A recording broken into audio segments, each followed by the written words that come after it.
السلام عليكم، اهلا بكم في مطبخ مصرية. تعالوا نعمله مع بعض التورته الصغنونه دي تورته مقاس 12. الصينيه الصغنونه دي مقاس 12 وفي مقاس 10، بس اللي انا هعملها النهارده دي مقاس 12، وهي دايما اللي بتطلب يعني اللي هي الميني. طيب انا حطيت فيها قد ايه عشان اعمل دي؟ انا حطيت 100 جرام. هتولعي الفرن عشان 100 جرام. ساعات بيبقى مش عندي اوردرات بضطر اولع الفرن عشان 100 جرام. ما هي من حقها، ما هي اوردر، ما هي دافعه فلوس. خلاص. ومش بنحسبها بالتعريفة يعني. حطيت 100 جرام سبونج، حطيت بضاية، أقل من نص معلقة صغيرة محسن. مش عايزة تحطي ما تحطيش، بس الأفضل النتائج بحط محسن. رشة فانيليا، معلقتين مية، معلقتين ونص مية. أوكي. طيب أهو. أنا طبعا الورق دوت بغلف بيه الصينية في القاع وفي الجناب. كنت الأول بدهن سمنة، بس فايدة الورق بقى في ايه؟ اقول لكم انا. فايدة الورق بتشيل لي الطبقة البني اللي هي الطبقة دي. بصي، كل ما بشيل بيبان الكيك بدل ما اقشرها. انا مش بحب اقشر يعني. خلاص. اشيل الجزء اللي تحت. بنتعامل بالراحة. خلاص اهو بقت زي الفل. اعمل ايه بقى؟ اجيب المنشار بتاعي، اعمله على 9، على 8. انا بتك عليه كده واجيب السلاح في حتت، في جزء كده بتحطي فيه السلاح، والناحية التانية نفس الحكاية. لو عملت من ناحية والناحية لأ هتطلع معوجة. في بيستخدموا المنشار التاني.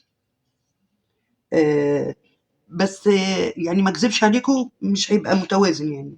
انا عندي دوت احسن للمبتدئات وغير المبتدئات. بثبته كده على الرخامة، وايدي رايحة جاية مع طراوة الكيك. مش بتلاقي معاكي اي عائق. اهو صغنونة اوي. بصوا الكيك جوه مفيش مسامات، واسعة يعني. طب انا عملته ليه على 8 ما عملتهوش على 9؟ الكيكة دي لو عملتها 9 بقى 4 طبقات، وهتبقى رفيعة وطويلة. هتحسي ان هي هتميل. انا ممكن اعالج الميل دوت واحط شاليمو، احط حاجة، بس انا مش عايزة احط شاليمو. فانا بعملها السمك بتاع الديسك عريض علشان يتحملها.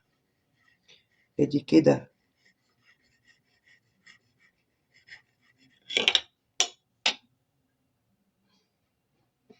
ادي كده. بصوا الديسك عامل ازاي اهو. تقريبا تطلع 3 ديسكات، والوش ده بنشيله مش بستخدمه يعني. انا لو عملتها على 9 كانت هتطلع 4 وزيادة كمان. أهو. زي القمر. هحط في العجان. طب دي تاخد قد ايه؟ احنا حطينا 100 جرام سبونج. دايما الكريم شانتيه نص السبونج، نص مقدار السبونج. احط نص كوباية مية حوالي اهو كده. نص كوباية مية ساقعة تلج. طيب احط قد ايه؟ احط معلقتين ونص سكر. 1 2 ونص، عشان انا لسه هحط باستري، والباستري بيبقى مسكر. طيب احنا كده دوبنا السكر. هي معلقة صغيرة مش باينة. هحط نص المج، نفس نص المج مية. هحط معلقة لبن بودر. هحط معلقة كريمة لباني. باودر. هقول لكم ليه دلوقتي. احط معلقه باستري، كتريش الباستري علشان بيخلي اللون ميبقاش ابيض. اضربهم بقى. استنوا، في مكون برضو عايزه احطه، شعرة فانيليا. طيب انا حطيت ليه باستري وحطيت لبن باودر؟ انا كنت بعوض كل ده بالكريمه اللباني، بس الكريمه اللباني بتخلي معايا الكريم شانتيه يسيل، واحنا داخلين على صيف، فانا بعوضها بالكريمه البودر، بتخلي القوام حلو، والباستري برضو بيخلي القوام حلو مش بيسيح. اضربهم ونكمل مع بعض. يلا بينا نكمل. احنا ضربنا الكريم شانتيه، انا زودت على نص المج بحوالي معلقتين. اوكي. انا حطاها على برد مقاس 15 وهي 12، بحيث لما اجلس يبقى فيه مساحه. طيب هي طريه جدا، هي هشه وطريه، بس انا يعني عاده مش بسقي قوي، لكن هديها رشه بس هي دي ميه بسكر.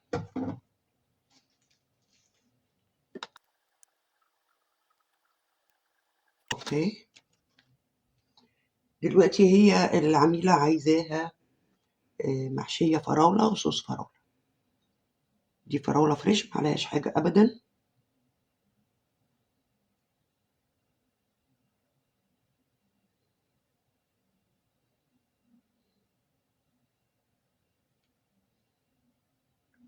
طعم الفراوله مع الكريمه تحفه. وانا بحب قوي قوي، في كتير بيطلبوا كريمه لباني، بس هو زي ما بقول لك الكريمه اللباني بتسيح الكريم شانتيه. انا عامله صوص فراوله. انا عامله صوص، ما بحبش خالص خالص الجيلوهات، بيقولوا عليها حلوه بس انا ما بحبهاش. دي صوص فراوله ده انا عاملاه في البيت.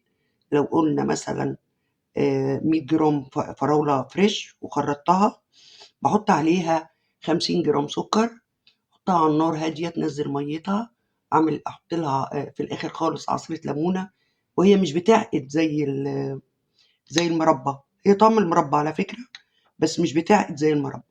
عصره ليمونه واطفي عليها، ولما تبرد خالص آه، اصفيها، اضربها بالهاند بلندر واصفيها، ويبقى معايا صوص. بس هو مش هيقعد في التلاجة كتير، يعني عايزه تحافظي عليه في برطمان في الفريزر. الميكس ده طعمه تحفه. انا عاده بحشي التورته الفانيليا اولا حسب ما العميله عايزه ايه الحشوه، بس انا لو مش طالبه اي طلبات بحط كندر، بحط نوتيلا بيضه كده يعني. احط تاني طبقه واعملها بره التصوير علشان ما اطولش الفيديو. طيب عملنا الطبقات بقى كلها. اثناء ما انا بحشي الطبقات بقيه الكريم شانتيه طبعا في العجان، اوعي تاخدي منه وتحطي في الكيس الحلواني وتجلسي على طول، لازم تضربيه ضربتين، عشان الكريم شانتيه آه، من صفاته ان هو لما بيقعد بيعمل فقاقيع، يعذبك بقى في التجليس. وبعدين وانا بعمل تورته صغيره بالنسبه للكيس الحلواني، ما افتحش الفتحه كبيره، افتح الفتحه صغيره. فتحه اللي هنا دي هو بيبقى مقفول، بقص بالمقص فتحه صغيره، علشان لو فتحته فتحه كبيره هيديني كميه كريم شانتيه كبيره، وانا مش عايزه كده. فاهمين التكات والحركات دي؟ ابتدي بقى احط هو في كتير قوي بيعملوا كفر الاول يشيلوا الفرافيت، انا ما بعملش كده. انا بحط طبقه كويسه على الكيكه، وبعد كده بجلسها على طول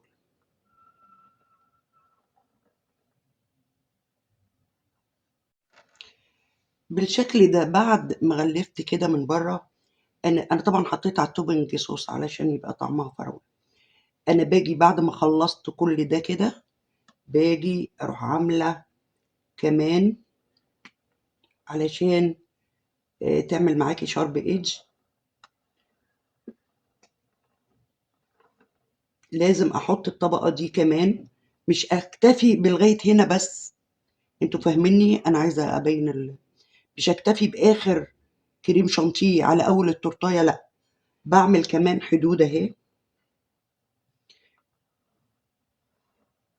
دي كده بتديكي حجم، وعلشان لما احط الكريم شانتيه فوق هنا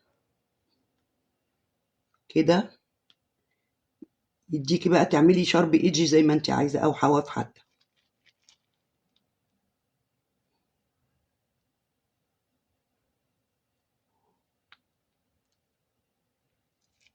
خلاص بقى ابتدي اجلس.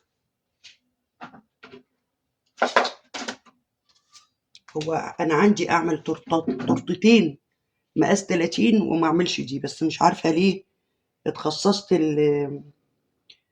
الميني تورته، مع انها يعني مش اسهل حاجه في التجليس. انا بستخدم ده الاول مع انه مش حبيبي يعني، بس هو بيشيل لي كل الزيادات.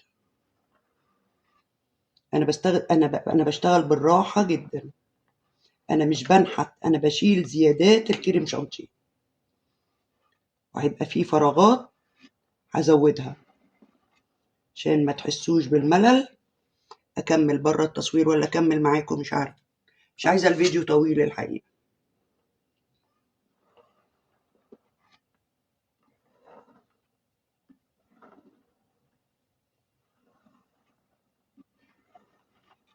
طيب اكتفي بهذا القدر ونجلسها ونشوف هنكمل تزيينها ازاي.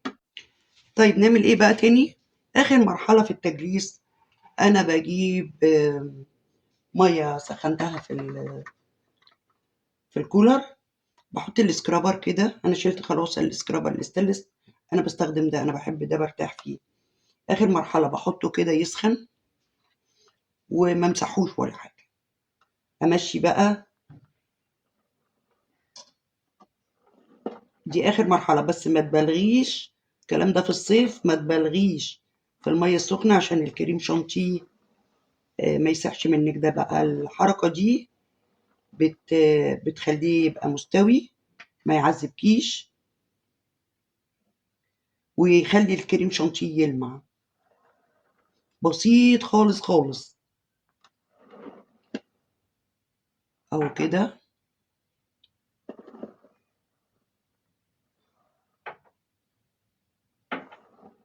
كده شكرا. واحطها بقى في الفريزر، اقصد في التلاجة عادي، قبل ما اخلص شغل عجينة السكر بسرعة بسرعة.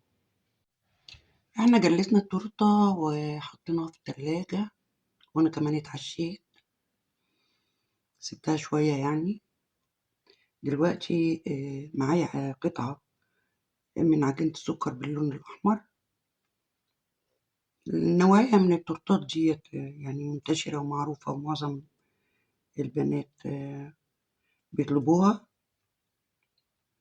اللي هي صغيرة، هي عشان بتقضي الغرض، بيصوروا بيها يعني، وفي نفس الوقت مش مكلفة، مش غالية يعني. عجينة السكر مش بتبقى أحسن حاجة في الساعة، بس اتس اوكي. معايا بقى ايه، نشا كده بسيط. أنا عملت القلوب دي بره التصوير، بس دي أنا حطيت عليها مادة اسمها CMC عشان هي مجسم. لو سبتيها من غير CMC ممكن تتعوج، ممكن حاجة، لكن CMC بحط حاجة بسيطة جدا. وحطيت فيها خلة سنان، وهي التورتة برضو هيتكتب عليها 21، رقم 21.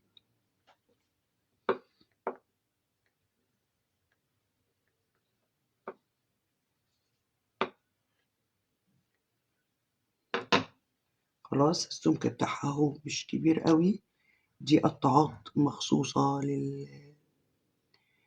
لعجينة السكر، قطعات قلب، وفي وردة وفي حاجات كتير، مجال عجينة السكر كبير يعني.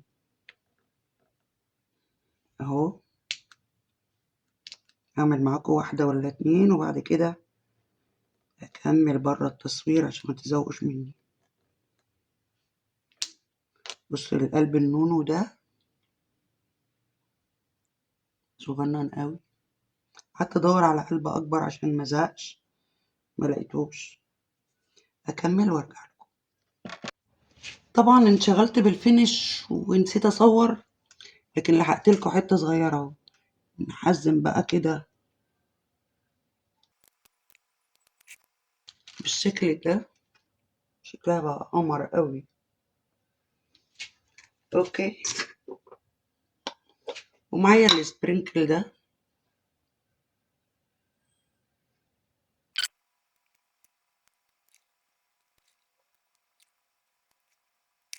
رقم 21 بس الكاميرا عكساه. اوكي، حلوة. يلا قولوا لي رأيكم في الكومنتات، التورتيه دي عجبتكم؟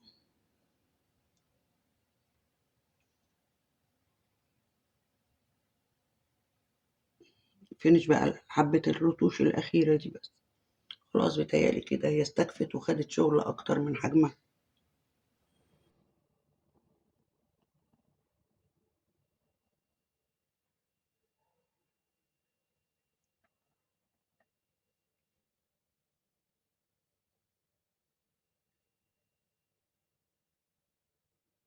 كنت معاكم أماني في مطبخ مصرية، عملت معاكم تورتاية مقاس 13، كل تكاتها وحركاتها أي نعم خدني الفينش وما عملش حاجات كتير، بس عاملة القلوب ال21 والحاجات دي كلها معاكم. طبعا ما تنسيش تعملي لايك، ترفعي لي الفيديو، تشتركي في القناة لو أول مرة تشوفيني. أتمنى يكون استفدتوا ولو حاجة بسيطة من الفيديو بتاعي. بحبكم كلكم، باي باي.